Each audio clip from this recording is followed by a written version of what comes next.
बधाई हो भारतवासियों एवं भारत के भ्रष्ट नेताओं। परंपरा के अनुसार आज फिर 3 छात्रों की मौत हुई। श्रेया की, तान्या की और नवीन की। तुम्हारे लिए ये छात्र कुछ भी नहीं होंगे भाई। जानते हो क्यों? क्योंकि ये एक गरीब माँ बाप के लड़के हैं, यह एक मिडिल क्लास के लड़के हैं, इसलिए तुम्हारे लिए ये इम्पोर्टेंट नहीं होगा, लेकिन हमारे लिए इम्पोर्टेंट है। क्योंकि यह एक मिडिल क्लास होने से पहले एक भारत देश की जनता है, एक भारत देश की शान है, और ये अपना कर्तव्य हुबहू निभा रहे थे और निभाना चाहते थे, इस देश की सेवा करना चाहते थे। बट अफसोस, तुम लोगों की गलत जो एस्टेबिलिटी है, गलत प्रोसेस है, उसकी वजह से ये लोग आज हमारे बीच में नहीं रहे। इनकी मृत्यु हो गई पानी में डूब जाने के कारण। दिल्ली के राहु आईएएस क्लासेस है, बेसमेंट के अंदर वो लाइब्रेरी चलाता है, उसमें ये 3 छात्र पढ़ाई कर रहे थे। अचानक पानी घुस जाने के कारण उसमें डूब करके इनकी मृत्यु हुई बेसमेंट के अंदर। राव आईएएस को राव आईएएस को पब्लिक लाइब्रेरी बना दिया जाए। राव आईएएस को पब्लिक लाइब्रेरी बना दिया जाए। इस मुद्दे पर बड़े बड़े लोग बोलने से हिचकिचा रहे हैं। जानते हो क्यों? क्योंकि उन्हें लगता है कि ये अगर इस पर आकर के हम बोल देंगे तो फंस जाएंगे भाई। बड़ी बड़ी बातें बोलते हैं। अरे क्यों डरे, जिंदगी में क्या होगा, कुछ नहीं होगा, तजुर्बा होगा। ये शब्द है हमारे अच्छे सर, हमारे इंस्पायरिंग जो सर होते हैं, विकास देव विकृति, उनके हैं। और वहाँ के बच्चे जो राहु कोचिंग क्लासेस के बाहर धरना प्रदर्शन दिए हैं इन तीनों की मृत्यु के बाद, वो बता रहे हैं कि अभी तक 2 दिन हो गया और अभी तक बड़े बड़े जो सेलिब्रिटीज़ हैं, जो सर लोग हैं, जो सोशल मीडिया पर वायरल होते हैं अक्सर, विकास देव विकृति हो गए, ओझा सर हो गए, खान सर हो गए, ये लोग अभी तक कोई प्रतिक्रिया नहीं दिया। यूट्यूब पर जिनका तहलका मचा हुआ इस इंडस्ट्री में, कोई एक व्यक्ति नहीं आया बच्चों से कहने के लिए कि आई एम विद यू, या कोई भी दुख व्यक्त नहीं किया है कि 3 छात्रों की मृत्यु। यार, हम किस देश में रह रहे हैं जहाँ पे हम जैसे युवाओं का कोई सम्मान ही नहीं है, जान ही प्यारा नहीं है। जान तो ऐसे जा रहे हैं जैसे मानो कि फिर दोबारा आ जाएंगे भाई। क्या मतलब है? ये बच्चे मिडिल क्लास के थे, एक गरीब माँ बाप के थे। अभी वहीं पर यदि किसी अमीर माँ बाप के होते, यदि किसी नेता नुतुल्ली के बच्चे होते, तो अभी तक वो जो राहु आईएएस क्लासेस है उस पर बुलडोजर चल गया होता, खत्म। लेकिन अफसोस इस बात की है कि ये लोग मिडिल क्लास के थे और अभी तक कोई भी मतलब एक्शन देखा जाए तो नहीं लिया गया। लिया भी क्या गया है, कुछ कोचिंगों को क्या किया गया, सील कर दिया गया, वो भी दिखाव के लिए। और खुद छात्र या टीचर्स खुद बोल रहे हैं कि कुछ दिनों की बात है, फिर सही हो जाए।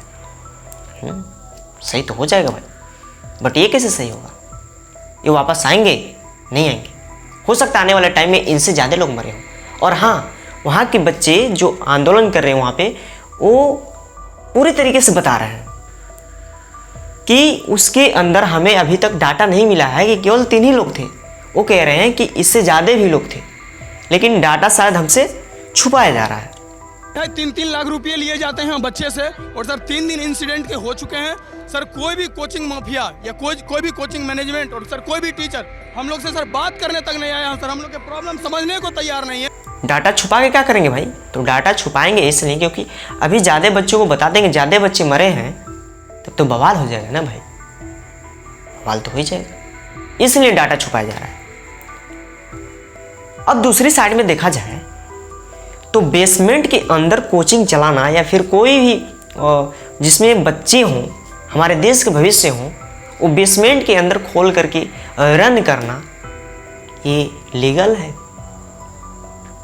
सही नहीं है भाई, गलत तरीका है। ये जानते हुए भी कोई भी प्राकृतिक आपदा आ सकता है, कोई भी आपदा आ सकता है भाई, और इस स्थिति में हम 1000 बच्चों को बेसमेंट में रखेंगे तो निश्चित रूप से उनकी जान जाएगी। ये जानते हुए भी आप लोग क्या करते हो, बेसमेंट के अंदर कोचिंग क्लासेस खोलते हो, स्टडी मटेरियल्स रखते हो, जिसकी वजह से बच्चे मारे जाते हैं, ऐसे निर्दोष बच्चे मारे जाते हैं। ये तो गलत बात हुई। दूसरी बात, जिम्मेदार हम किसको माने, सरकार को, दिल्ली सरकार को, या उन कोचिंग क्लासेस को जो उसके अंदर रन करते हैं। तो जिम्मेदारी सबकी बराबर बराबर है भाई। जिम्मेदारी हमारे देश के प्राइम मिनिस्टर मोदी की भी है, जिम्मेदारी हमारे देश के गृह मंत्री अमित शाह को भी है, जिम्मेदारी हमारी जो शिक्षा मंत्री उनकी भी है। उनको देखना चाहिए हमारे देश में कैसा इंफ्रास्ट्रक्चर बनाया जा रहा है। बोलने को तो कोई बोल सकता है भाई 2047 तक विकसित भारत बनाना है। अरे ऐसे भारत बनाओगे तो ये विकसित भारत नहीं, मरा हुआ भारत माना जाएगा। जिस देश के भविष्य ही मर जाएं, उस देश को विकसित बनाकर क्या फायदा भाई, कोई फायदा नहीं। मैं लास्ट में बस यही कहना चाहूंगा कि जितने बड़े बड़े सर लोग हैं उनकी सारी कोचिंग बेसमेंट में चलती है। खुद आपदा के अंदर फंस रहे हो, बच्चों को फंसा रहे हो सिर्फ चंद पैसों के लिए। भाई जान इतनी सस्ती हो गई है क्या? प्लीज ऐसा नहीं करना। मैं सभी सर से बोलना चाहूंगा, जो भी मुखर्जी नगर में जितने भी कोचिंग्स हैं, सामने आ रहा है कि 99% कोचिंग बेसमेंट के अंदर रन कर रही है। तो उन सारे लोगों से मेरा यही सवाल रहेगा कि प्लीज यार कुछ तो सोचो, हमारे देश के भविष्य उसके अंदर पढ़ने जा रहे हैं और तुम मौत के मुंह में इनको खींच रहे हो चंद पैसों के लिए। तो ऐसा मत करो भाई, जो भी करना है अच्छे से सही ढंग से करो। एक चीज और, कुछ छात्र बता रहे थे कि उनकी जो दैनिक स्थिति है वो बहुत बेकार है दिल्ली में। वो कह रहे हैं कि दिल्ली सरकार उन लोगों के जो भी वहाँ पे लोग रहते हैं, जिनके घर है, उनको फ्री 200 यूनिट बिजली देती है। इसके बावजूद भी ये लोग हम लोगों से, मतलब वहाँ के जो छात्र होते हैं, उनसे 15-15 रुपया 20-20 रुपया पर यूनिट के दाम ले लेते हैं। बिजली के नाम पे दिल्ली सरकार कहती है हमने 200 यूनिट फ्री दे रखे हैं। हमारे कॉमर्शियल रेजिडेंशियल जहाँ हम रह रहे हैं, कॉमर्शियल से ज़्यादा 10 रुपये 12 रुपये यूनिट ये सब मीटर लगा के ये वसूलते हैं। और मतलब यार हद ही कर दिए। तुमको सरकार फ्री दे रही है और तुम ये जो प्यारे बच्चे हैं, हमारे देश के भविष्य, इनसे कान ऐंठ करके पैसे ले रहे हो। जो चीज़ तुम्हें फ्री मिल रही वो क्या कर रहे हो? मतलब हद ही है यार। देश सेवा करने की ऐसी कोई तरीका होता है कि देश के हमारे जो भविष्य है उनके साथ ही खिलवाड़ कर दे, उनको ही मार दे। लास्ट में मैं हाथ जोड़ के निवेदन करता हूँ, प्लीज़ यार जो भी कोचिंग वाले हो, बेसमेंट के अंदर चला रहे हो, ऐसा मत करो।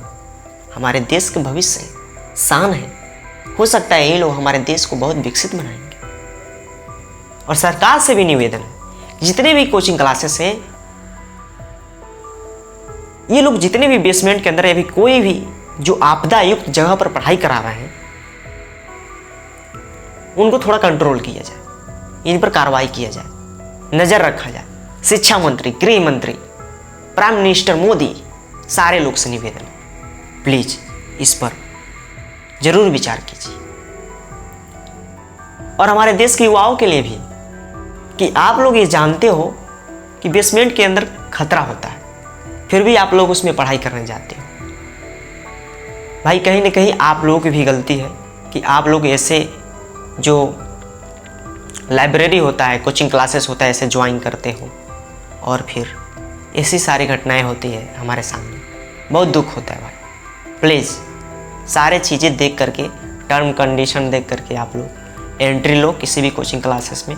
बाकी मैं यही कहना चाहूँगा कि जल्द से जल्द जांच हो कि क्या ये 3 ही बच्चे थे, अगर थे तो अचानक से ये कैसे हो गया, और वहाँ की जो व्यवस्था उसमें सुधार किया जाए। और बच्चे हैं या नहीं हैं, इसका पूरा जो रिपोर्ट है वो सामने आए, क्योंकि बच्चे बहुत परेशान हैं। वहाँ के जो भी आंदोलन कर रहे हैं वो परेशान है, वो सोच रहे हैं कि 3 ही नहीं और भी बच्चे होंगे भाई। तो उनको जो रियलिटी है वो बताया जाए और उनको समझाया जाए। बाकी आईएएस का एग्ज़ाम भी आने वाला है, तो देरी न करते हुए सारे जो चीज़ें हैं इसको मेंटेन किया जाए। और वहाँ के ये सोचने वाली बात है, देखिए यहाँ पे जो हमारे विकास देवी कृति सर हैं, उनके कोचिंग के जो क्लासेस है उसके आगे आज एक बच्चे ने जाम लगाया था। देखिए ये इसके आगे का ये पिलर देखिए, पिलर नीचे गिरने को तैयार है। कहाँ गिरेगा? ये रोड पे गिरेगा, किसी की जान भी जा सकती है, किसी के साथ में गिर सकता है। इसकी कौन जिम्मेदारी लेगा? हो सकता है तो इसमें करंट का प्रभाव हो सकता है और डेथ हो सकती है। मुझे लगता है कि कई बार यहाँ बहुत भी सेफ्टी के लिए इन्होंने कैमरे तो लगा दिए कि उनके ही सामने ऐसी हरकत देखने को मिल रहा है भाई, मतलब सेफ्टी नाम की कोई चीज़ ही नहीं है। तो इस स्थिति में क्या होगा? यहाँ पर भी कोई बच्चा मर सकता है। और हाल ही में आप देख सकते हैं कि करंट लगने से एक और आईएएस बनने वाले बच्चा जो था वो मर गया। तो ऐसा भी हो सकता है भाई। विकास देवी कृति सर, आपको ये देखना चाहिए कि हमारे खुद हम किस माहौल में हैं और हम ही देते हैं बच्चों को शिक्षा। तो आप भी अपने आसपास देखिए भाई क्या हो रहा है। केवल अपने ऊपर डिपेंड मत रहिए कि केवल हम आए पढ़ा करके चले गए। आपकी भी जिम्मेदारी होती है हमारे देश के भविष्य को सुधारने के लिए। आपके जो कोचिंग है उसके सामने हम देख रहे हैं कि बड़े बड़े खम्भे हैं, उसमें तारों का गुच्छा है। गलती से किसी को छू जाए तो फिर क्या होगा? जान तो जाएगी ही जाएगी। तो प्लीज़ आप भी ध्यान दीजिए। बहुत बहुत धन्यवाद।